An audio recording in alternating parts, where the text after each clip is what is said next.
All right, guys. Joining us today at Nova Lab Studios in downtown LA is Arnak Danielian. Arnak, thanks for coming, man. Thank you for having me, Manuel. You got it. So right now you're a realtor at Coldwell Banker. Correct. How long you been doing that? I'm going to go back from the beginning. Sure. I joined real estate July 11th, 2018. So that was like, here's your license, good luck, basically. Okay. Yeah. So at that point, I realized all of the studies and all of that doesn't matter. It's like, here's the world, good luck. So that's when I started. But yeah, 2 years and a little bit, Coldwell Banker. The whole time has been there. No, I'm going to go from the beginning again. Mm-hmm. From the other industry, which had nothing to do with houses, I came into the art and real estate. And that was in Glendale. Broker was Artin Sarkisian. Great guy, learned a lot from him. I actually got recruited into Coldwell Banker by Teresa. Yeah. But little did I know where am I going and kind of like what's going to happen. So got recruited to Keller Williams with her because at that time she was like, there's this great company, there's these CEOs everywhere and da-da-da. And I'm, this kid and I'm like, oh, I want to be part of this. So anyways, went to Keller Williams. They charged me to print papers at the printer. So I was like, why am I being charged? Really? Yeah, bro. 20 cents to print stuff. Really? And I'm thinking like every time you go to tenants or to landlords, wherever you go, you have to bring some pages with you, applications, whatever. And I'm like, I'm being charged for printing. So anyways, we left that company and we went to Coldwell Banker. We kind of separated at that time. She went to the Glendale branch and I kind of went and opened my own thing in La Cañada. So, yeah. Nice. So, okay. So what were you doing before that? Before January 11th, 2018. Before July 11th, 7-Eleven. Before 7-Eleven, I was selling auto parts. So I would import parts from Europe. It was a company called IMC, Inter-American Motor Corporation. And we would import parts from Europe to America and distribute them to wholesalers basically here. Repair shops, dealerships, whatever. Totally different industry. I'm on the phone, pounding the phone, 300 outbound calls per day. Trying to find the parts you need, best prices. Yeah. So imagine calling auto repair shops and trying to win. It wasn't about selling auto parts. I've always felt, in every industry I've been in my life, I've always felt like I'm doing something important with my life. Somebody out there, their car broke down. They need me to send the right part for me to fix their life. That's how I always saw life. Like, I would always see the concept of what am I doing instead of the $100,000 I was making or whatever. Yeah. Where'd that line of thinking come from, you think? I think it was when I first got my first job. It was just my personality in general. It was my first job was at Giorgio's Pizza Italiana in Glendale. They're still there actually. It's on Kenneth. It's called Kenneth Village. Isn't that where that art and real estate guy is too? Yes, it's kind of close to there. Yeah, exactly. So my first job was a pizza delivery boy, and I was like, I'm gonna be the fastest, the best pizza delivery boy there is in the whole world. And literally to the point when the call was coming in, I would listen on what they want. I would help the cook. I would take the pizza, and before they even like hung up, we were already in the oven. And I was like 8 minutes in after the call, I'm at the house. Yeah, bro. Like the guy was like, dude, I just called. I was like, yeah, I know. I'm like, that's the service we provide in this world. You know what I mean? So it was always that. I've always had that mindset. I didn't look at the $6.50 I was making under the table. You know what I mean? Yeah. That's obviously a big plus to have, especially going into your first job, already having that mindset. That's gonna help you put you on a good path. Yeah. Going forward, and obviously leading to where you are now. Did you do school at any point? Did you go college, anything like that, or it wasn't for you? I wish I went to school. My life kind of turned me a different path. I graduated high school, thank God. And right when I wanted to go to college, there was a turning point in my life. So I've went through a couple rough patches, and my family left to Arizona, and I'm like, guys, I'm not going to Arizona. Arizona's cool. Arizona's hot. Yeah, it is. Yeah, Arizona's That's true. very That's hot. a good point. And I was like, I'm staying in Cali, and at that time I was getting into stunts and getting into background for movies and so on and so forth. So my life Very was random. Way different. very random. I went from delivering auto parts to, delivering pizza to set. Ah, okay. Easy A with Emma Stone. Uh-huh. Delivered there at like 1 a.m. Somebody called. I used to live in Ojai at this point, okay? So I'm in Ojai, random 80 miles away from L.A. Were you like the only Armenian there? I was the only Armenian there. And 1 a.m. Domino's Pizza, I'm working over there. I get a call from this lady. Her name was Brandy. And she said, I'd like to order 50 large pizzas. At 1 a.m. At 1 a.m. in Ojai, in like a village. So I'm like, nobody here orders 50 large pizzas in the middle of the night. So I'm like, it's a prank call, bro. You know what I mean? So I'm like, Brandy, sure. Where do you want me to deliver these pizzas? And she was like, oh, to the school. I was like, at 1 a.m., you want me to deliver 50 pizzas to the school? She was like, yeah, we're filming a movie here. Idiot me, I realized driving around there that there's movie trucks. I'm like, oh shit, she's not kidding. So my idiot friend made 50 medium pizzas. Nice. And I'm like, okay, stuff them in the car, let's go. So I got to the movie set at 1 a.m. There's Emma Stone. I have no idea who it is. At that time, she wasn't even that famous. This was probably like one of her first films. I think something Probably. like that. And the way she said hey to me, I melted on the spot, bro. I was like, this is a celebrity. Like, I didn't care what status it was, who it is. I don't know her name. I'm like, this is a celebrity. Like, I could spot her from a second. Delivered pizzas, and then Brandy was like, you look like a great guy. Why don't you come on and work in the film industry? That's where that started. Just like that? Just like that. I was 21. Did you say anything, or she was just like... I didn't say anything. She was like, you look like a great guy. She goes, why don't you come on in tomorrow? And, you know, and I'm thinking in my brain, okay, that's it. I'm Brad Pitt. It's awesome. Little do I know I'm, you know, starting from scratch, you know, background in movies, stunts, and so on and so forth. So that's kind of how my life guided me from pizza delivery into movies. That's fascinating. Yeah, it was extremely random. But that happened. And then as soon as I was 21, I was always a car enthusiast. So I would always buy and sell cars. You know how savage car salesmen are at the dealerships? Now imagine without a dealership, you're doing it on your own. Like you're buying a random car from Craigslist and you're selling it yourself. That's where my sales skills started coming in. Like actually going negotiating for your own business. Right. You know what I mean? And I'm a 21-year-old kid. I bought this 1999 BMW. It was a 3 Series. It was green. And I was like, I'm going to repaint this car. I'm going to do this. I'm going to do that. I bought it from an auction and I put it in reverse. You hit the gas pedal, it feels like neutral. I'm like, reverse is gone. So in my brain, I'm like, okay, it's all right. It's just like Lego. I'm going to take out the transmission. I'm going to rebuild it, not knowing anything about transmissions. Thank God for YouTube. Took out the transmission. I'm a 158-pound kid. Put the transmission on the table. I was about to disassemble it. And then my dad kept yelling at me, move this transmission, move this transmission. All he wanted was 2 inches from the corner of the table. So I would move the transmission 2 inches so he could use the corner of the table. How random, right? Yeah. I'm on the phone. I'm in my room. I'm texting. I'm, you know, being an idiot. And he keeps yelling and yelling, move this transmission, move this transmission. And I got so sick and tired of it. I was like, you know what? I ran up to the transmission. I picked it up. Worst mistake of my life. Picked up the transmission and I twisted my back to put it down instead of stepping over and putting it down. Big difference. Twisted it.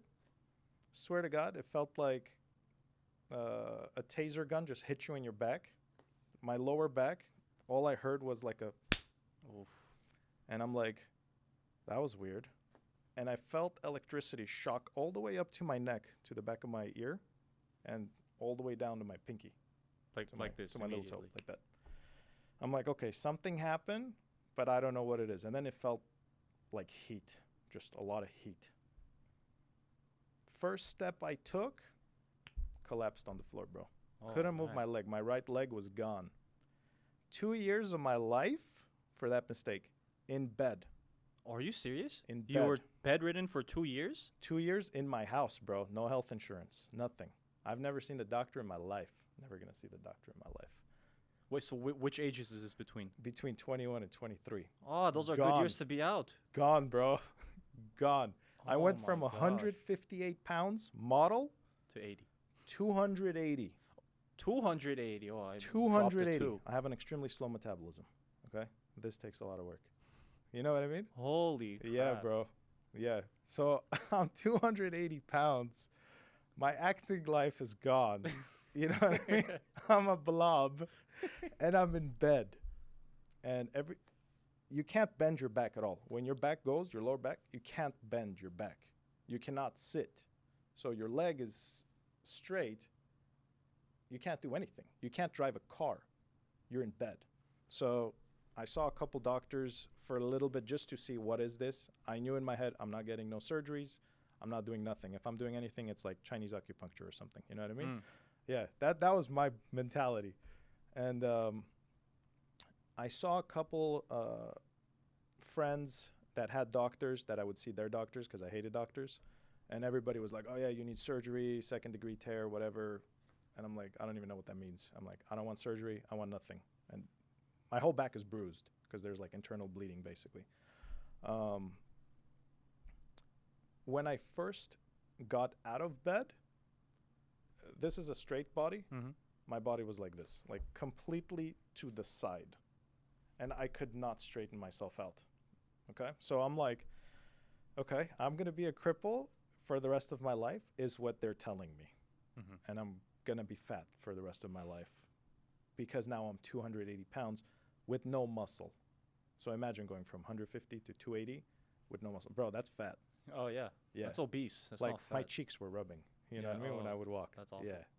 And what I did at that point was I was like, okay, I'm going to get out of bed no matter how much it hurts. And I'm going to hang on a pole until my back straightens out. This is your logic. You just This is decided my I'm- logic. Yeah. So got out of bed and it's the worst pain you can imagine. And when it's cold, it hurts. When it's too hot, it hurts. When you move a little bit, it hurts. And I'm like, I don't care. To the point where you're numb. You're just completely calm and numb. You're just like, okay, it's pain. I can't do anything about it. So I'm just going to go on. I would hang on the pole and I would get out and walk and jog so much that I went back down to 170 pounds. What was the amount of time that That took elapsed? me like 3 years. Holy crap. That was not a couple months. So that taught me something in my life where I'm more persistent and I've went through more pain than anybody I know. That teaches you a lot. That teaches you so much to where you pick up the phone, right? People are shy from talking on the phone, making a call. They get the little glitters in their stomach or whatever they call it, right? Or door knocking or talking to a girl. I was like, I'm dead inside. Like, I'm going to talk to that hot girl. I'm going to go talk to this guy. I'm going to make a sale. I'm going to do this. I'm going to do that. Because nothing can compare to what I went through. Everything else was easy. So that's what that pain taught me. People don't go to jail and come out softer. Same thing here. You tear your back, you're not going to come out softer if you don't let it destroy you. So you have to have that mentality of always getting up and continuing. Okay, so that 2 years, where's your, like the first year, what's your mental state at? Like a blob. You're not thinking anything. You're just not reading anything. You're not productive at all. You're just like there. You're just there. You're like, the rest of my life is going to be this. And you're just not thinking. You're just a vegetable. That's what that 2 year was. That's such a, Not even the year, 2 years. that's such a dark picture. Yeah, it's a very dark picture. That's like I don't want to watch Jean-Claude Van Damme movies. I don't want to watch Sylvester Stallone. I don't want to play games. I don't want to win. I just want to be a blob and I just want to lay down and it hurts. That's what that was for 2 years. Wow. Yeah. Okay, so you got yourself out of that, which is still crazy. You said you don't believe in doctors then, or still? Still. Okay. I don't like doctors. Okay. It's a business. Sure. Fair enough. Right. Not gonna argue it. Sure. Not enough time. You're for probably a doctor. no, hell, so far from that. Good. Okay, so you kind of like rehabilitated yourself. Right. So since then, you still like you've never gone back to see like is this fully fixed yet? You're just assuming it's fine now. I've got one scan, Okay. and I have a very thick spine. Like, my bones are thick. You know what I mean? And one of my bones, I don't know what they're called, but where your spine is, you know how there's like little I think vertebrae. vertebrae. I think hopefully. One of the vertebrae is broken and is attached to almost my hip bone Like now, right currently. now. Yeah. Oh. And I asked the whatever the spine doctor is, whatever the guy who x-rays you. I was like, what is this? It doesn't look normal. And he goes, oh, you've probably broken that when you're a kid. And if you ever damage your back again, you're most likely never going to use your legs if that bone breaks. So I'm like, how do I avoid that? So he's like, sit-ups. He's like, build a strong core, da-da-da-da. I'm like, okay, six-pack, no worries. You know what I mean? And I'm a blob. So, yeah, that was the advice I got from doctors, basically. Yeah. And you don't eat meat, right? No meat since birth. You've never had meat. I've tried shrimp once, tasted like the ocean, salt. And I'm just like, the worst meat to start with. yeah, basically. A good friend of mine actually said this is what you should start with, and I was like, a terrible suggestion. I was like, whoever that friend was. every Armenian girl wants me to eat meat, and every time I meet their parents, they want to do khorovats with me. So I'm like, okay, I can do this. I can eat this, and then every time I taste it, I'm like, I'm not meant for this. You know what I mean? It's just not me. Give me the badrjan, you know what I mean? That's funny. I'm not Yeah. meant for this. Yeah, bro. It's some people aren't. For me, it's like eating rubber. It's like you're not curious to try rubber and tires. Are you curious to try rubber? I'm not. You're not, right? So I'm not curious to try meat. Are does your family eat meat? No. Oh, okay. I always try to find a girl like my dad found my mom. Not in 2020. Okay, let me tell you. How? As in like the methodology? This is what my dad did. Okay, and Okay. this is pretty savage. At 23, his dad slaughtered his favorite cow in front of his eyes, and he was like, "That was my favorite cow." They had like 80 cows, and he was like, "I'm never gonna eat meat after this." You know, that was my dad. And check this out. Really? Bro, dads from the 50s, 60s, and 70s, when they say something, they do it. They say it once, they do it. It's not like us where tomorrow we change our mind and we're like, I want to go back on Tinder. They don't do that. If they're like, I'm off Tinder, they never get back on. You know what I mean? So that was his mentality. 23, he gave it up. 28, he met my mom. First date. She said, they're out in a restaurant, and she said, I want some crab. And he looked at the waiter, and he was like, no. He goes, we're vegetarians. She's never had meat after that. That was on the first date. That was on the first date. That's love. Me right now, if I argue with a woman for 2 years, she will not give up meat. So I told my dad, I'm like, bro, Holy the crap. 80s and the 70s, not anymore. Women make more than most guys. You know what I mean? It's crazy, bro. Women are so independent right now. They're equal. They're equal. Men and women are equal. But back in the day, in Armenia, the guy was like the king. You know what I mean? Yeah. And the woman, she was not equal in not America. Yeah. Yeah. That's such a funny story. Yeah. We're vegetarians. Like, okay, I guess we are. Yeah. That's it. And I was born into it, so raised that way. Fascinating. Okay. All right. So that's not at all what I was expecting. Random. regarding Very the random. background. Yeah. It went from pizza delivery to a movie set to now I might be a stuntman to I tore my back off. Stunts was awesome. What did you do? What's the craziest thing you did? Get hit by cars, basically. So you're driving and there's, those car crashes in the movies? I was the guy being crashed into. And that was fun. Okay, how does that look like? You're in a roll cage. So it's a car, regular car, usually garbage cars with like Chevy 350 motors. And they have like 6 of the same cars. And you're in a roll cage with 4-strap seat belts. And you're basically, they will tell you, they're like, you're going to go 50 miles an hour here. This trash truck is going to come out and T-bone you. So you're like, okay. And that's it. That's all you do. You put your helmet on, you bounce. Were you ever scared? No. That was, to me, that was fun. That was like, I don't know, that was fun. That was like, hell yeah, I'm in a movie, you know what I mean? But it was a lot of that and a lot of background for movies. Does that pay anything, getting hit by a car? It does. Really? Nice. But when I did it, I want to say 2010, 11, it was $500-600 Per hit. Basically. But I guess it was $500-600. I would make $25,000 a year doing stunts and little movie things. What's like the biggest movie you were on? If you can remember. Damn, I was in a lot. I was in probably like 300 different movies. Are you serious? I don't even remember them. Wow. Bro. Yeah. I was like, if you ever watch any movie and Brad Pitt and Angelina Jolie, let's say, is having coffee or whatever, and that guy who crosses in the back. That's you. That's me. You know what I mean? And that was fun. I learned a lot. Just what's the farthest you kind of went for a roll or a drive-by?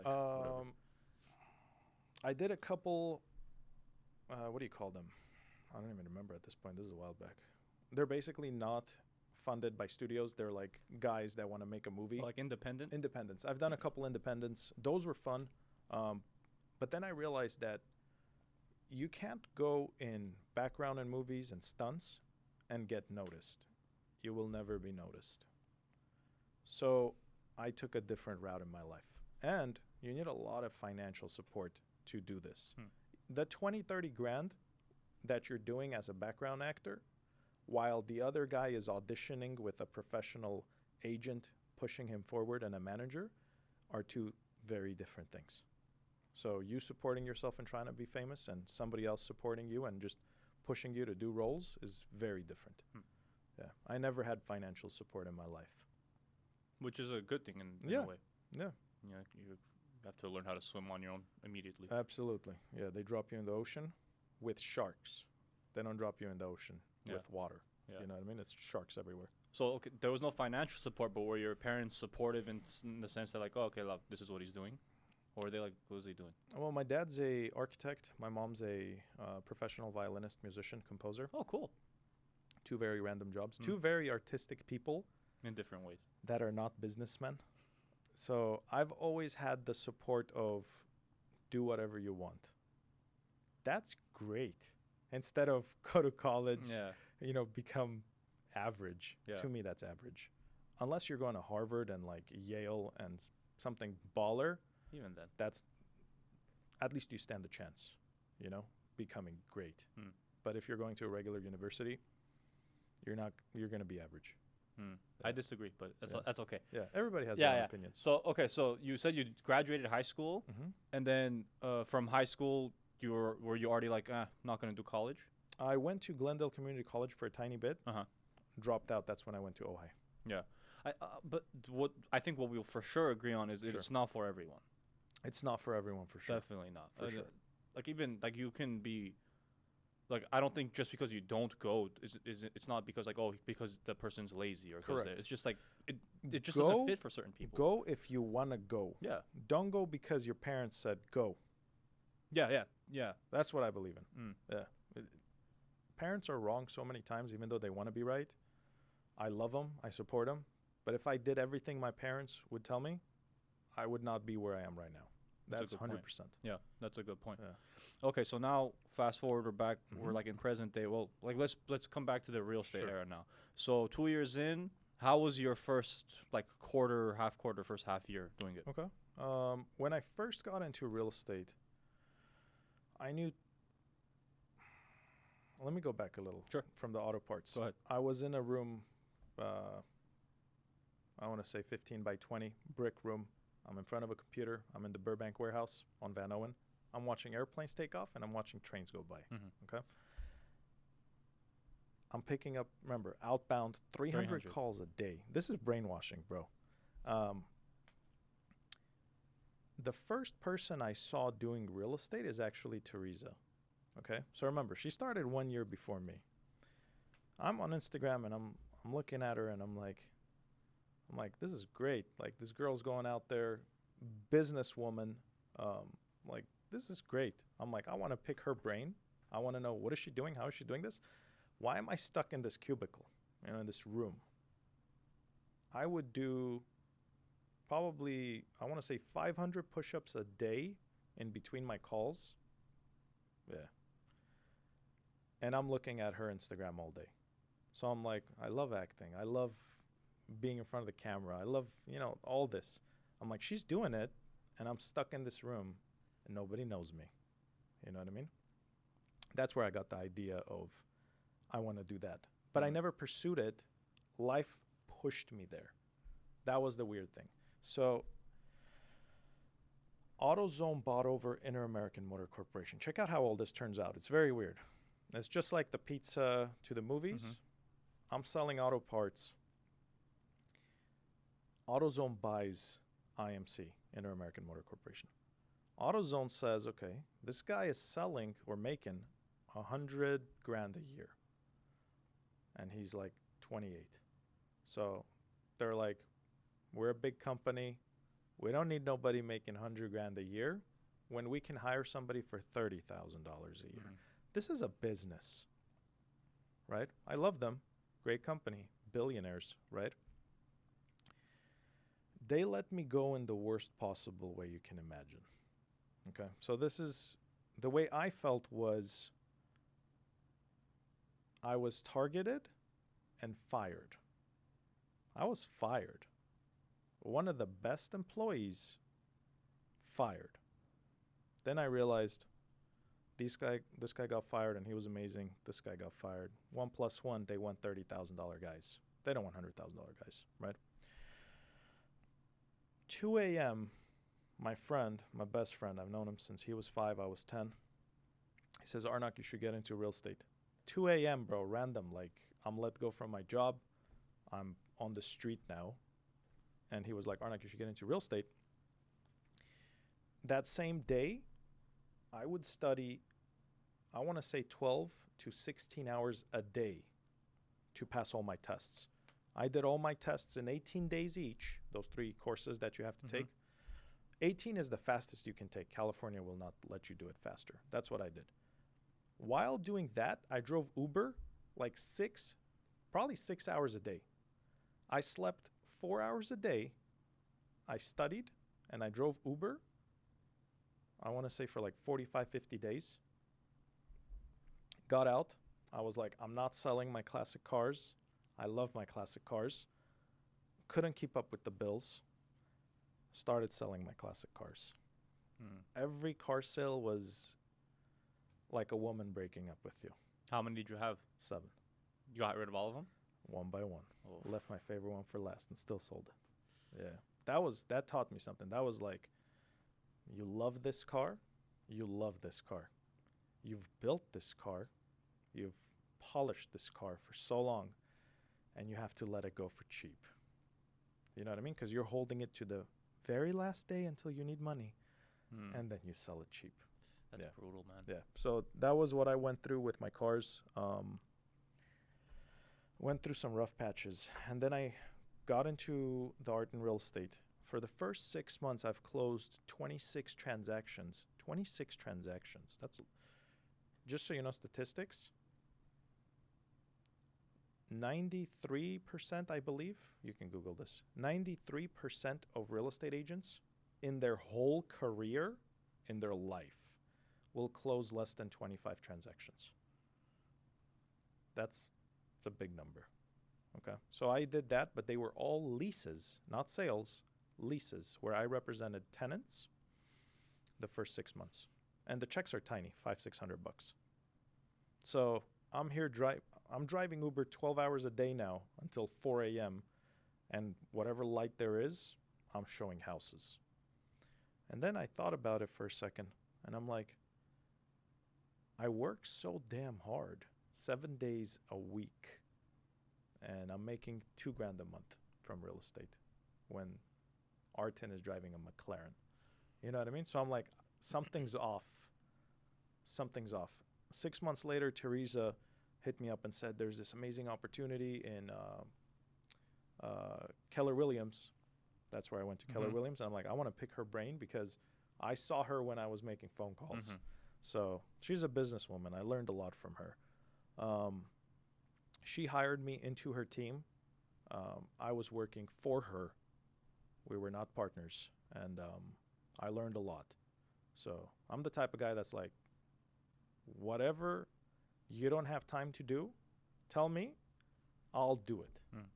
That's how you learn, hands-on. Again, I'm not here for the money. I want to be the best pizza delivery boy, right? Best real estate agent. That's my concept. That's my mindset. And then I realized, again, nobody taught me this. This is all trial and error. I realized I'm showing all these houses for lease. Like every time a house comes out for lease, I'll be like, hey guys, this house just came out on Kenneth. It's $2,200 a month, whatever it is, right? And I'm like, what you put out there is what you get. So if I'm showing rentals, why would anybody call me and say, can you show me this house for sale? You're not showing sales, you're showing rentals. Yeah. So then I'm like, okay, it's scary, but I'm going to try it. Something popped up on the market. I would be there first.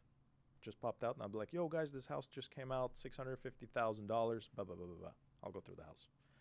Started doing that every day. Boom, first lead. I'm like, whoa, I can close him. And closed him, just kept closing, dude. Kept closing so much to where this last 4 weeks, I've made over $200,000. Wow. It's a lot. You know what I mean? And It's a good month. Dude, it trips me out. Like today I dropped off a $21,000 check in the bank. Just picked up a check, dropped it off in the bank. I don't feel it now. It's weird. It's like you pick up a check 20 times or 10 times, whatever it is, and you're just dropping it off at the bank. You're like, it becomes average. So now I'm thinking, during this last 2 years, by the way, while selling like crazy, I've hired over 35 agents. I've fired a lot too. But This was for your team. This is for my team. I'm the team leader in La Cañada. So I started hiring like crazy, and I realized that I can't stop somewhere and just call it a day. I have to keep hiring. I have to keep selling. Now I got my eyes on Beverly Hills, Studio City, Sherman Oaks. Those are old markets. Those are hard markets. Yeah. So I'm slowly going to go there. That's my future.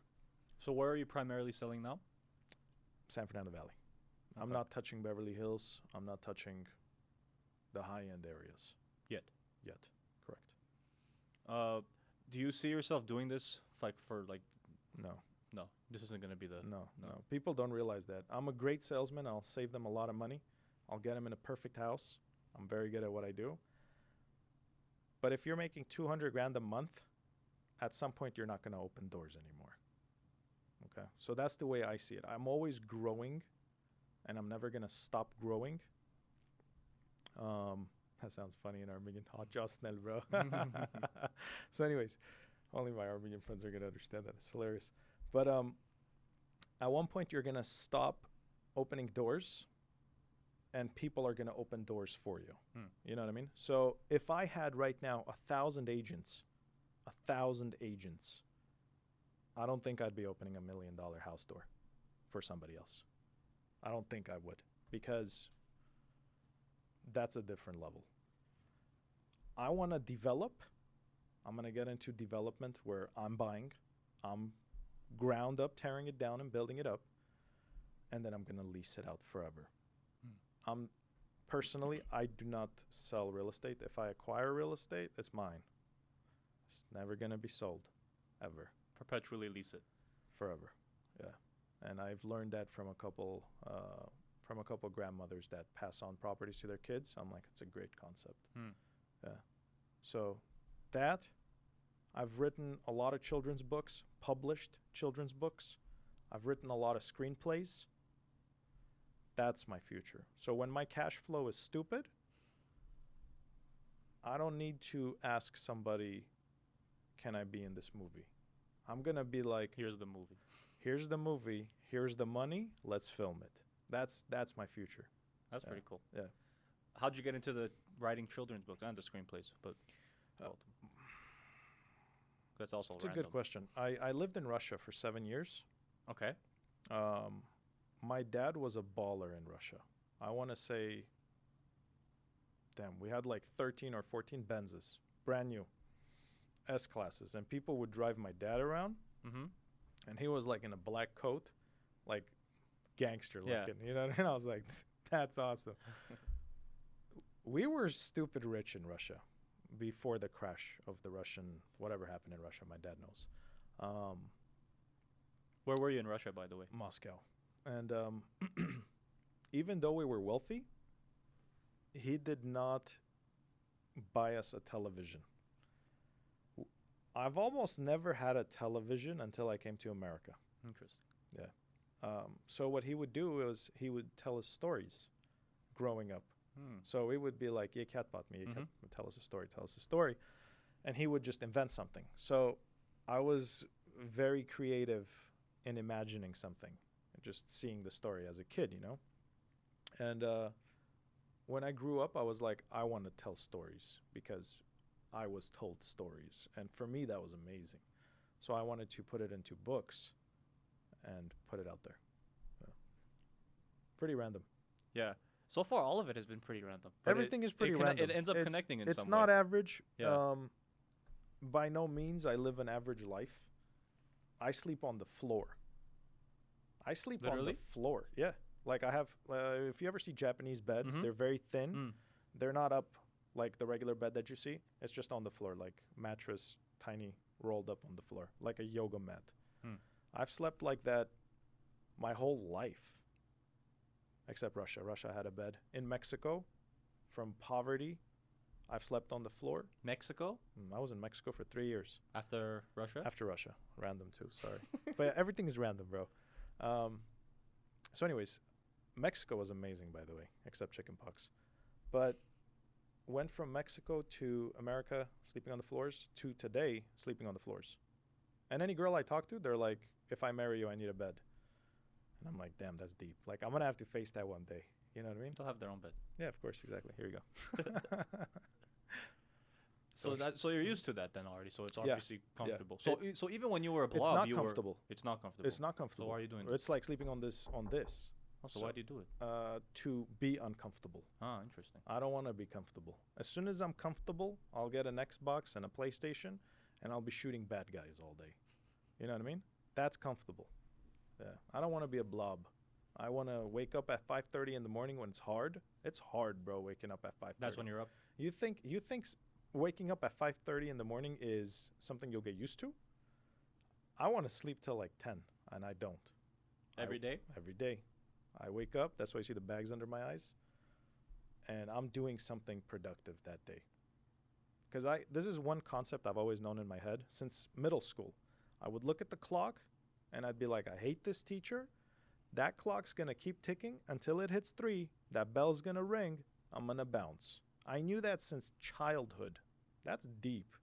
You know what I mean? To today, I've changed that concept a bit to 1,000 years have passed, right? Right? Do you remember the guy from 1,000 years ago? The amazing guy who was probably some knight in shining armor who saved some princess? We don't remember that guy. No matter what you do right now with your life, you're going to die. Your kids are going to die. Their kids are going to die. 1,000 years is going to pass. That clock's going to keep ticking. Nobody's going to remember this. That's why I wake up at 5:30 in the morning. Yeah, because if I'm playing PlayStation, I'm wasting my life. I'm here to make myself happy. I'm not here to make people happy. Yeah, that's what makes me happy. So, okay, what else? Do you have any things that you do on your spare time? Or are you just constantly rolling? I'm constantly rolling. If somebody rolls with me, I think they would die. Yeah, it's hard, bro. My stamina is nuts.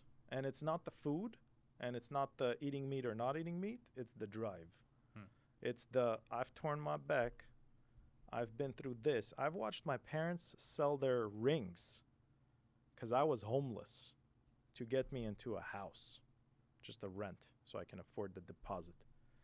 That's deep. I've watched my dad lose all his teeth from stress. Can you imagine? Your dad comes out of the bathroom with no teeth. No. And you're like, what happened?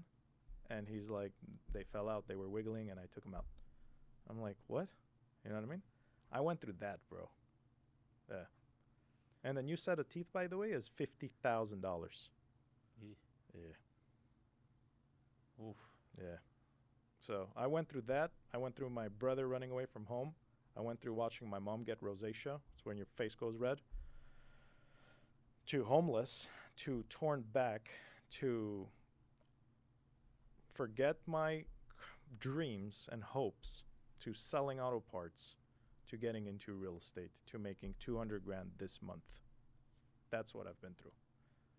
Yeah. That's crazy, man. Yeah. And when you go through that much pain, you don't feel money. You don't feel, like I always talk about, I'm going to get a Lambo. That's because I just want to feel it. Like, am I going to feel it or not? Because I'm numb. Deep down, I'm numb. Yeah. Yeah, I mean, you've physically endured a lot of pain, and obviously Tons of pain. into mental too. Recently, I went through a breakup. I'm pretty numb.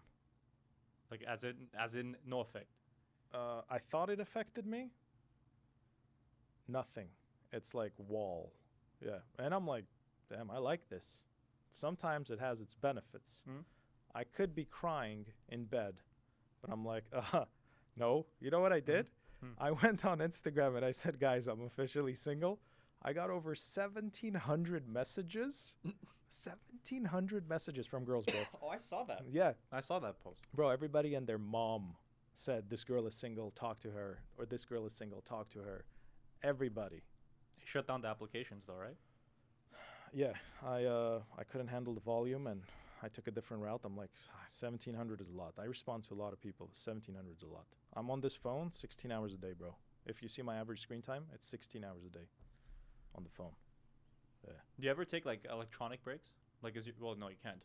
No, you never mind. I answered that. No way. I'll do electronic breaks when I don't have to open doors. Yeah. So, where would you want to be like physically? So you mentioned like the goals in terms of like maybe like a screenplay, stuff like that, having your development. Let's say all that's running smoothly. Sure. Do you see yourself ever being like, that's all over there and I'm gonna go live over here, or you got to be close to where everything's happening? I think I'll have multiple properties in different areas. Armenia, here, New York, whatever. So I don't see myself sitting in one place forever.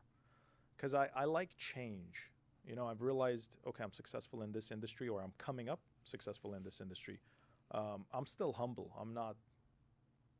If somebody calls me that I don't know them and they have nothing, I will answer the phone and say, what's up, man? What do you got? What's going on? You know what I mean? Yeah. Well, that's what happened with this pretty much. Like yeah. No, I don't care if you got a gazillion followers or one or nothing. I'm here and I'm going to do what I think is right. Yeah. Even if one day I will be Brad Pitt, like that famous, I'm still going to be here and do the same thing. Because again, for me, it's concept. It's not money. Yeah. Okay, so you've been in this game now for about 2 years. So I asked Teresa this, so I'm curious to know what your, because since both of you guys joined, the market's been going up. Yes. When the market at some point adjusts or goes down entirely, how do you think you would adjust personally? If you've even thought about that. Yeah, I have actually. I'm going to give you a concept, and I want you to think about it, because not a lot of people think about concepts. Okay. Does the government, right? It's a great question. Does the government like to collect taxes? Of course. It's a simple question. Of course. Right? Does the government make more money when they sell the property for $1 million or $500,000? The larger amount? $1 million, right? Higher the sale, more the taxes. So why would the government allow the market to crash to collect less taxes? I'm just asking you a question. What do you think about that? They can't, but it's not like entirely up to them. What the interest rates are, it's nuts. Yeah, it's the lowest it's ever been. I'm closing one right now, 2.675. Really? 30? 30 years, 0 points, 750 credit, single family home. 2.6750 That's points. absurd. Yeah, imagine paying 2 points. They're probably at like 2.3. That's never been. Money is free right now. Yeah. Money is free right now. People don't understand what that means. This is what that means. Yeah. You can take an $800,000 house. You can take $40,000. I've done this. You can purchase a property with an ADU or a property with a back house or a property, and rent it out at the mortgage or profit. That means that $800,000 is free. Somebody's paying your debt. Can you imagine having $100 million of that debt that somebody's paying? In 30 years, you will have $100 million paid off. That's worth more than $100 million, because market is like this. From when you came to America to today, market's up. It's been through some. It's up. From when George Washington came to America, land was free. Take this pole, son, run the 200 yards, stick it, that mountain's yours. That was America. Not anymore. Now it's like that mountain's like $50 million. You know what I mean? So it's constantly going to go up. Even if it crashes, the more it sells, the more government collects taxes, which is good for the government. I always see it going up in America. Yeah, I mean, when I say crash, I don't mean like as a permanent state, but especially here, specifically with like LA, it's kind of different. It's like even if it goes down, there's so many people that want to be here. Yeah. It's like as soon as there's a hint of it going down, those people are going to flock and be like, I got it. Yep. So here is a little different, but in between the oceans, pretty much, that's a different story. Big difference, yeah. Like Glendale above Kenneth doesn't crash that hard. Very desirable. Very desirable. Yeah. Is Glendale where most of your I would sales say are? near Glendale. Near Glendale, Burbank, this whole 10-mile bubble, San Fernando Valley, is mainly. And what I'm seeing more now is people going from Glendale to Santa Clarita a lot. Palmdale. Because it's just so much cheaper. Lot. Yeah, it's so much cheaper. You're getting a giant property for so much less, and people can afford driving 30 minutes. Yeah. You know what I mean? Well, that's where you were at today, right? Or was around Santa Clarita? I was in Castaic today. I live in Granada Hills. Oh, we're almost neighbors. But I want to come back to Burbank. Burbank Glendale has something that always draws people in. Even when you go out and you become successful, you come back. You know what I mean? It's something you miss. Yeah. Did you grow up in Burbank? Burbank. Grew up in Burbank most of my life. Nice. Yeah. The guys outside are in Burbank. They're big Burbank homers. Yeah, Burbank's cool, man. Yeah, it is. I mean, I grew up in Glendale, right on the edge of Glendale and Burbank, so I was kind of in both often. But yeah, there is a thing about both those places that's, I don't know what it is, but it's there. Obviously, it's also home, so that's a big thing that plays into it. Yeah, I love Glendale. It's a character. Yeah, it's crazy seeing because I used to work at Citibank in like downtown Glendale area on Central. Okay. And back then, none of those buildings were up. Central and Milford, where that bougie Mickey D's is. Yes. Right across. So it's cool. that it looks like a prison building. Yeah. So they moved out of that. Now they're on the ground floor of like those high-rise apartments. Right. What did you do there? I was a teller initially. Did you like it? I loved it. Really? Yeah. Wow. Yeah, I really liked it. That always spikes my curiosity. Like, you get to look at how much money somebody has. Yeah. You know, it's funny, but when you don't have money and the teller is a hot girl, and when you come in and you're broke, and you're like, let me get the next one. I'll use the ATM. Yeah. You know what I mean? But it's a good feeling. I hope everybody makes tons of money. It's a great feeling when you come up and you're like, I'm fine. Yeah. You know what I mean? Take a look at the check. Yeah, exactly. I'm fine. You know? What was interesting, well, like a quick aside. So to go back to like, because when you see like the people's money, the thing is that you'll also see like how some people just don't have any, but not necessarily because of hardship, but just like due to irresponsibility. Yes. Because that's a very fine line. If you don't have it because of hardship, it's one thing. If you don't have it because you can have it, but you just opt to be dumb about it, that's a different story. So like I would see that where people would come, you can imagine the type, to have the Beamer payment came out, no money in the account. Hey man, can we push that payment through? You got to pump some money in there for me to do it, help you out. So true. It's crazy, but every time I represent a landlord right now, I have to meet tenants, and we have to see their finances to say to the landlord, yeah, it's good, whatever, right? Bro, 95% of the people have a couple grand. Really? That's it? Couple grand, bro. I've never seen in between. It's either you have a couple grand, and I want to talk about this actually. You either have a couple grand, and I was there. I was at the negative 100,000. I was at the negative $500. I was at the zero. I was at the couple grand for a long time of my life. Or they have 200 grand. Or $15 million and up. It's ridiculous seeing what you see in real estate when you're submitting offers and you have to show proof of funds and so on and so forth. You either have nothing or you're fine. Nothing in the middle, like 15, 20,000. I've never even seen that. I've only seen 2 grand, 200,000, or $15 million. It's weird. Yeah, very interesting. It's very interesting. And I always associate people's personalities to the money in their bank account. And I hope everybody, 95% of the people watching this probably have 2 grand in their account. If I open your account right now and I look at your 2-month bank statement, I can tell why you have 2 grand in your account. Yeah, that's probably it's so easy. Yeah, it's like the British have a saying: penny smart, pound foolish. Okay? Have you ever heard that? No. It's a very weird saying. So check this out. You're smart on the pennies, right? You're smart on saving the $15 at Geico, right? But you're passing the big opportunities, the pounds, right? Because their dollars are pounds. Yeah, yeah. You're passing the big opportunities. So I've taken this to heart. My dad always says something like, why are we paying rent, for example, right?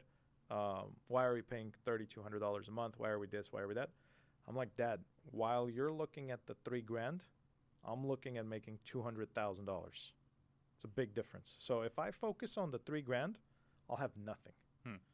I'm focused on the millions, billions. So a lot of people, it's funny, I have a friend who's, it clicked. I have a friend who works at State Farm, and he says, this is an insurance agent, bro. And he's like, bro, people call me and they want me to save them money. They want to come to me because I'm cheaper than Progressive or whatever. And I'm like, really? I'm like, isn't the concept of insurance for you to protect yourself? And he's like, yeah. I'm like, I'm going to come see you at your office. He goes, okay. I come see him at his office. I sit down and I'm like, what do you sell? You know what I mean? He's like, I can save you 20, 30 bucks or whatever, right? And I'm like, no, bro. I want you to save me the $1 million. What if I back up and hit somebody who makes $1 million a month and they take a month off? I don't want that $1 million to come out of my pocket. What do we do? He's like, oh, that's called an umbrella policy, right? Or he gives me an example of what it is. I understood the concept of don't be penny smart and save the $20 at Geico, Progressive, whatever. Save yourself the $1 million. I'm paying $450 a month on car insurance. I'm covered. You know what I mean? Because I'm saving the $1 million. That life changes like this. That's what I'm saving. So I want people to understand the concept of don't save the $5 buying the clothing because it's 15% off. Make the 100,000 that you're missing. People, this is funny. People, they don't have confidence, unfortunately, because confidence is built the first 7 years of your life. People don't have confidence. You know what real confidence is? It's not coming up talking to a girl. It's easy. Confidence is you right now, going and getting an S-Class, S560. I'm serious. Why do people don't do it, right? Or why don't people don't go buy the $36,000 gold Rolex? Why? Because they don't know that they can. They're not confident in themselves in making that money back. Does that make sense? What if they're incapable of getting it? They're capable. You can always see. That's the thing. I was always so confident that I was like, I can get the $120,000 car, and I know I can pay it out. I know I can cover it. See what I mean? Yeah, I'm following your logic. To me, my logic is the other way of what common logic is. And I'm making uncommon paychecks that I'm dropping in my bank. So uncommon logic. Remember, common $2,000, very common. Uncommon $15 million. The $15 million guy, very different personality from the $2,000 guy. Extremely. Firsthand, I've dealt with both on a daily basis. Extremely different people.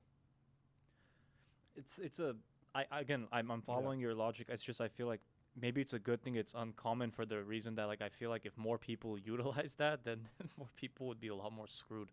I get what you're saying in terms of you're more confident that, but then there's being smart confident and stupid confident, and I feel like if there's people that are stupid confident and they try to utilize that strategy, they can't do it because they'll end they're up lazy. Upside down. They will. Immediately. They will 100% because they're lazy and they're not confident.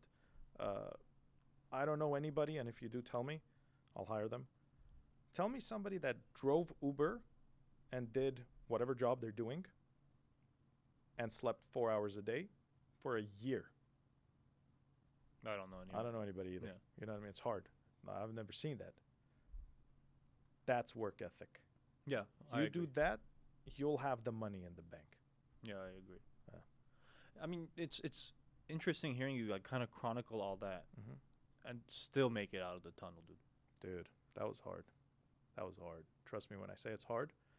It's better not to think about it. It is, like, especially, well, it isn't also. Well, for me. Yeah, for you, yes. But for me, like as we continue to talk and I'm running the conversation in my head, it's more and more fascinating. Like, dude, this from what this guy was at, what happened. I can't imagine not leaving my bed for 2 years. Yeah. I can't imagine not leaving my bed for a day, let alone 2 years, and it's not by choice too. And then you literally just took it in your hands. You're like, let me fix this. Yeah, that was hard. So I don't know. I've had that personality since I was a kid. So that's always been my personality. Yeah, and I mean, it's no surprise then if you're able to endure something like that at a young age too. 21 to 23 is those are some of your years. Yeah. Gone. Yeah. It's okay. You're making up. You're making up for it. It's crazy.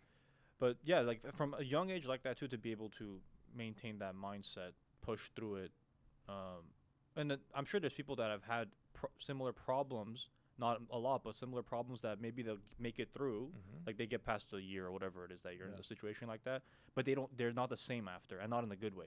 I'm sure you'll probably say you weren't the same after, but in a good way. Yeah. You took off. Yeah. You're like, okay, let's make sure I don't feel that way again and feel up. I was on the TV show Glee. You were? I was. And I don't know the actor's name. I've played basketball with the main actor. And when they threw the ball at him, I remember this very clearly. He didn't jump and he didn't catch the ball. And I looked at him. I said, what happened, bro? And he goes, I think it's called plaskostopia or something like that. It's when your foot is flat on the bottom and it doesn't have the arch. Okay. So he can't really jump. I'm like, I've never heard of that. I'm like, just keep trying. You know what I mean? Remember, I'm nobody. He's the main actor on Glee. Bro, a couple of years pass by and somebody tells me like, oh yeah, the main actor on Glee died. Oh yeah, this was kind of recent, right? Yeah, like in Amsterdam or something like that. Yeah. So remember, hard life can give you life, where if something comes to you easily, life can just, it's gone. So you have to appreciate hard work. That's what I've done. Thank God. I'm always thankful for everything I've been through. Everything I've been through is just experience. So to me, what experience is me and you, we sit down, we watch a movie. What I got from that movie, what I can correlate with my experience, and what you can correlate with your experience, and what you understood from the movie and what you can take to your life, that's experience. So it's watching two people watching the same thing, but one learning more. That's experience. Interesting. Yeah. Let's hop to real estate again real quick. I want to ask you, of the people that you've dealt with, like, so if you were on the buying side or selling side, so the opposite realtor to you, what percentage of those people, in your experience, have been, like, they should not be doing what they're doing? Like, when you see how they function and stuff. What was the number? 99%. I'm serious. Swear to God. Because I'm not surprised, because you were mentioning if 93% of all of them combined, 93% did, what did you say, 25 transactions? Let me tell you this. I deal with agents on a daily basis that are selling $1 million homes. Mm-hmm. They should be selling janitorial supplies. I swear to God. You know what I mean? Let me ask you a question, okay? And I'm just going to keep this basic. Okay. And I hope everybody watches me and learns something from here, okay? Because they know who they are. There's games, and then there's business. Okay? 99% of people like games, okay? I'm just going to ask you simple questions, okay? How long does it take for me to pick up this phone and to call your number? Couple seconds. How long does it take me to tell you on the phone you have $1 million offer? Couple seconds. How long does it take you to tell me take it or keep waiting? Couple seconds. Okay. So how long would it take me to call that person back and say, congratulations, they're taking your offer? Yeah, same. Couple seconds. When I sell properties representing the sellers, speed. That's what I love, speed. I represent my client with speed, not with, oh yeah, let's wait 3 days. Let's see if I can find my own buyer to make more commission. Let's see if I can bump up the price and play games, and then consequences. It will not appraise. You will go back on market and you're wasting your time. First offer is most likely the best offer. But the problem is, it's funny because I'm representing 99% of the time buyers. Okay. Why? Because people told me listing agents last. That's the concept in real estate. Listing agents last, the people who represent the seller. I'm like, why? And they're like, oh, because you don't have to do anything and you have the listing and they bring you offers. I'm like, you lazy mother. You know what I mean? To me, that's lazy. That's not representing your clients. That's you being lazy at home, praying for an offer, right? You're lucky that the market's hot. Because if the market switches for the buyers, I got all of them. This is how my mind works. This is how my mind works. The money is in the buyer's bank account. It's not in the seller's bank account. It's in the buyer's bank account. I'm where the money's at. I'm representing buyers. Representing a buyer is so much harder than representing a seller. Every time I get a listing, it's sold. It's so easy to sell something when you have the listing. But for you to go through a process of somebody that's never bought $1 million in their life and they're spending $1 million, the stress level that these people are going through is insane. I'm not going to name the clients. I've had clients throw up in escrow from stress, cry their eyes out from stress, yell, curse, go absolutely berserk in escrow, cuss my life out, cuss sellers' lives out, cuss everybody's lives out, right? That's the stress level when people are doing the biggest purchase of their life. I'm going through that every day. That's hard. But I'm there where the money's at. Today, I got over $50 million in buyers on sticky notes on my desk. Whatever his name is, right? The property he wants to buy, the location, sticky note on the desk. $50 million is $1.2 million in commission for me. It's a lot of dough. Yeah, but I'm where the money's at. So whenever somebody tells me, Arnak, sell my property, I'm like, okay, who do I sell it to? This one? You know what I mean? For me, it's easy. Yeah. It's easy. And people love me because when I get them in escrow or in a house, I don't just... See, this is the thing. If I went nuts, I would just put everybody in escrow today and make $1 million tomorrow. But I only sell good deals to loyal people. There was a client recently who messaged me and said, Arnak, do you have any off-market properties that I can buy? Some random guy, bro. And I told him, how many agents have you said that to? And he's like, probably like 4 or 5. I'm like, why would I help you out? You're not loyal. I'm loyal. You know what I mean? If you're not loyal, why would I help you? When I have 50 here that are loyal, $50 million that are loyal clients. Let me tell you a story. There's a guy from DVG Auto Body. His name is Davo. Okay? Great guy. Met him showed him 184 properties. That number is nuts. 184 properties? Showed him 184 properties in person. In what period of time? In 1 year. So this proves the patience that I have. Oh, yeah. In the persistence in getting that person into a house. I got him the best deal. Right now, that house is worth at least $150,000 more than what he paid for it 1 year ago. That's nuts. A couple came to me, and they said, Arnak, we've met 2 other agents. Every time we fall in love with a house, we can't get the house. I'm like, okay, well, it's not going to happen with me. Let's do it. Within 2 weeks, everybody's luck is a little different. Property came on the market, $620,000. Not a fixer-upper, light fixer-upper. Foreclosure from a bank. They want all cash or hard money. I'm like, guys, this house is worth $720,000. They're like $100,000 more than what they listed it for. Can you imagine telling that to somebody that's never bought a property? Yeah. I'm like, guys, this property is worth like $800,000. If you get it for $720,000, you're lucky. They said, okay, write $720,000. I'm like, okay. Wrote $720,000. Bro, there was over 100 offers on this house. Over 100 offers. I was the only person that kept calling the listing agent and the bank and thanking them and saying, here's a picture of their daughter on the swing. Here's them. Man, this is such a dream house for them. Their mom lives in Granada Hills, only 10, 15 minutes from here. So on and so forth, just like always in communication. If you guys give me this opportunity, I won't let you down. Smoothest escrow you'll ever have in your life. You know what I mean? Got him in the house. Out of all those offers, there was a stack of business cards when I went there, bro. That's intimidating. I'm sure. Very intimidating. And it's like, you're here with first-time buyers. You know what I mean? That's very intimidating. When I called them and said, you got the house, I wanted to almost cry. That house right now is worth $900,000. Wow. The minute we closed, the comps, I'm like, guys, show me another house in your 30-block radius under $900,000. I'll buy it. There's nothing. Stevenson Ranch, bomb property. Oh, that's where it is? That's where it is. Nice. Huge property, huge lot. Beautiful. Gorgeous house.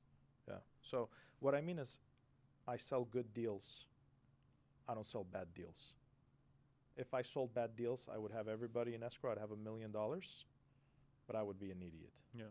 You know what I mean, that goes to your loyalty. So if you're loyal to, if I come to you, I'm looking to buy the house. Yeah. If you're loyal to me, you're not gonna give me a crap. I'm not gonna rip you off. Like if I go to, I'm like, hey man, I want to put 900 on this house. You're like, dude, that house is worth maybe 825. Exactly. Instead of like, yeah, sure, let's do it. Because then if I buy it, it's at a higher price. You're gonna get a better commission. I've canceled so many deals that they got in escrow. They pushed me. The buyers are like, I need this house. I need this house. And then got them in escrow because they were pushing me. And then they had second thoughts. I'm like, you're overpaying for the house. I know you want it. You're overpaying. I'm honest. I don't care. You know? I got nothing to lose. Yeah. Have you approached that way always while you've been in this game? Even the beginning when you didn't have any clients? In any game. In pizza. I'm delivering this pizza quick and honest. I'm delivering this house quick and honest. Or 1 year, 184 times. But honest. Yeah. When people call me for anything weird, that I feel weird or anything, I tell them up front. Yeah. Okay. If you could give a tip to, I guess anyone, maybe specifically younger people, but sure, let's say anyone, for when it comes to property, how can people best position themselves to get their first property? Not necessarily a bajillion-dollar one, just a property. What's the best way to position yourself financially in any capacity to put yourself in that position? So first you have to realize, why do you want to buy? Why do you want to own? See, this is the thing with our generations. We don't think about buying properties.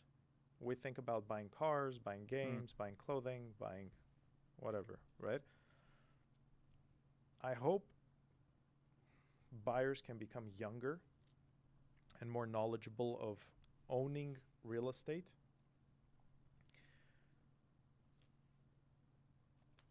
This is what I recommend. Buy something that if you get financially screwed, you can come out and rent it out and not lose money. If you can do that, you're fine. I've done that many times. I've had a girl call me. Check this out. This is actually a funny story. I had 4 kittens born in my backyard. I didn't even know about my backyard. Dude, I saved so many animals. It's so weird. 4 kittens. And I'm on Instagram saying, like, who wants these kittens? Who wants these kittens, right? This girl comes in, picks up the kitten. Her name is Anna. Her cat that passed away, unfortunately, she named Masha. This cat is an identical twin to what she had. So she came, she picked it up, and she called me and she said, Arnak, I have $18,400 in my bank account. I want to get into a property. Can you imagine putting somebody in a property with 20 grand in their bank account? That's hard. I'm like, okay, I'll do it. You know what I mean? I got her into I got so lucky. $400,000 in Northridge, 3-bedroom, fully remodeled, 400 grand. Condo? Condo. Wow. That's right now. Chicago. No, that's at least 600,000. If I put it up on the market, this is 1 year, bro. It went up 200 grand. She just hit me up for her second property. Wow. I'm like, you got another 20 grand? What was that, 50% went up? Yeah, it went up a lot. But what I mean is anything is possible if you put your mind to it. If you have 20 grand today, get a $400,000 property if you can rent it out. If you can't rent it out, at least live in it, rent out the other rooms. But how do the finances work there? So it's what's the down on that then? 3.5%. Oh yeah, that's that first time home buyer Correct. thing, right? And I got her, check, this is what I did. Look, Matt, brains. Closing costs. Nobody thinks about closing costs. Suck. Nobody thinks about taxes, right? That you have to pay up front for a year. Insurance up front for a year. You have to pay escrow fees, title transfer fees. There's like 50 different fees, recording fees, notary fees. I made the mistake, not mistake, but like I looked at that when we bought our house. The amount of crap that I saw, I'm like, I'm surprised they're not. There's not like a line item saying for this paper this much. Like every little thing, and it's itemized. And you look at it like, are you kidding me? I'm paying for this. Yeah. So that for her was $10,000, right? So remember, if I write an offer with no closing costs, she would need $30,000 to get in that property. So what I said, look, the property is $400,000. We're writing $410,000, and we're asking for $10,000 back. She's like, why? Why don't you just write $400,000? I want to save $10,000. I don't want to write $10,000 more. I'm like, let me ask you a question. $10,000 over 30 years is, I don't know, $30, $40 a month. You guys can do the calculation, right? Do you want to save $30 a month? Do you want to save a Subway, right, foot long? Or do you want to save $10,000 right now? She's like, I want to save $10,000 right now. I'm like, okay, we're writing $410,000. We're asking for $10,000 towards closing. You're getting in the property with your under 20 grand. That's what we did. It's doable. Yeah. So the first time home buyer program, then you consider it's a good thing to utilize. Yeah. Because for people that may not know, so when you put the less you put down, obviously, the more your mortgage will be. Correct. So you put 3.5 down on that 400,000. There's mortgage insurance too, because and that if you're less than 20%, right, Correct. you pay the PMI. Yes. So then that 400,000 mortgage maybe looks like, I don't know, over 3,000 probably. That sound about right? On 400K? Yeah. Depending on the HOA, every 100,000 is $600 a month. Okay. Okay. So that was, what was that? 2,400-ish then. Okay. Yeah. Probably an HOA. So with HOA, her HOA was $350. So she was paying so like 2,700-ish. 27, Okay. 28, yeah. It's doable. It's doable. And then imagine she has 3 rooms. If she goes bankrupt, I think she can rent out 3 rooms for $3 grand. So she's fine. Especially you buy a school too. It's fine. And you can Airbnb it. You can rent each room out. There's so many options. Yeah. That's why I love real estate. It just grows. Yeah. And if country is going through hardship, rent stays the same. Your house that you're renting $3 grand a month in a crash, you're still paying $3 grand a month. At least that's what I've seen. Yeah. Cool. Yeah. It's something that I think needs to be taught more. There's that's the thing. Like a lot of the people that I have on, the stuff we'll discuss. It's unfortunate. It's the thing I'm realizing. The stuff we talk about, they don't teach you this. Let me ask you a question. When is the last you've been to school? Yes. I'm gonna ask you a great question. Okay. when's the last time you've been in school Uh-huh. and your professor said, I'm going to teach you guys how to buy a business? No. When's the last time they taught you how to sell a business? No. Why? Yeah, no, there's 100% holes. 100%.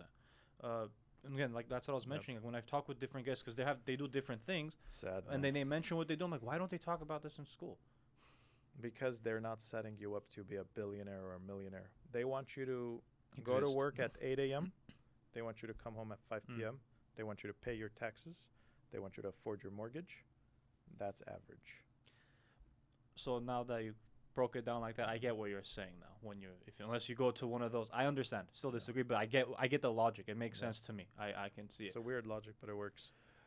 Again, it's by the individual. If it's Yeah. obviously it's working for you. Yeah, thank God. Yeah. Okay, so what are you gonna do now? You're gonna go home, or what are you gonna do now? Are you gonna have a shut off? No, No. I'm up until probably 12 to 1 a.m. Uh huh. and then I'm up at 5:30 a.m. So what I do That's is your usual. that's my usual. Usually, so you're getting about 4 to 5 hours of Mhm. sleep. 4 to 5.